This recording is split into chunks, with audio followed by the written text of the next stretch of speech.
अस्सलामुअलैकुम दोस्तों, drama serial आजमाइश की नेक्स्ट एपिसोड में आप देखेंगे कि ना तो निम्रा बासत से शादी करने के लिए राजी होती है और ना ही तुफैल साहब। रूहान बासत के घर आता है और वो बासत से कहता है कि एक मर्तबा तुफैल साहब के पास जाओ, उनके घर उनसे तसल्ली से बात करो। जिस पर बासत कहता है कि मैं कोशिश करूंगा, एक मर्तबा तो जरूर जाऊंगा।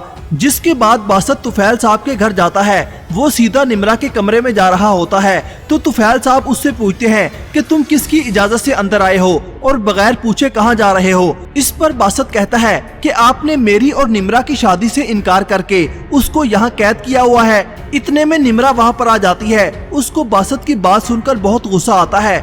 वो बासत से कहती है कि मुझे बहुत अफसोस है कि मैंने आपको इज्जत दी, मगर आप तो इज्जत के लायक ही नहीं हैं। मैं एक दफा मना कर चुकी हूँ कि मैं आपसे शादी नहीं करूंगी, आप चले जाएं यहाँ से। जिसके बाद आप देखेंगे कि तुफैल साहब शीजा को आकर बताते हैं कि निम्रा ने बासत के साथ शादी से इनकार कर दिया है और मुझे नहीं लगता कि वो मानेगी। तो उधर निम्रा के इनकार करने के बाद बासत बहुत दुखी होता है। वापसी पर उसका एक्सीडेंट हो जाता है और उसके सर पर चोट लग जाती है।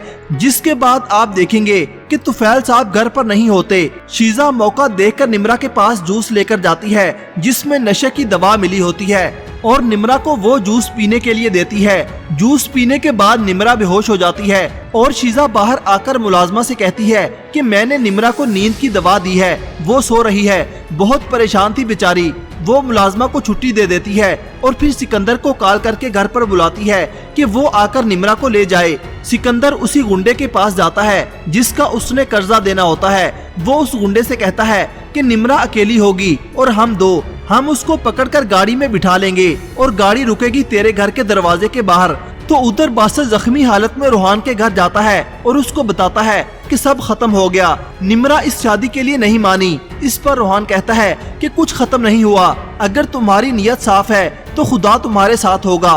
क्या सिकंदर निम्रा को पकड़ कर ले जाने में कामयाब हो जाएगा? अपनी राय का इजहार कमेंट सेक्शन में जरूर कीजिएगा। अल्लाह हाफिज।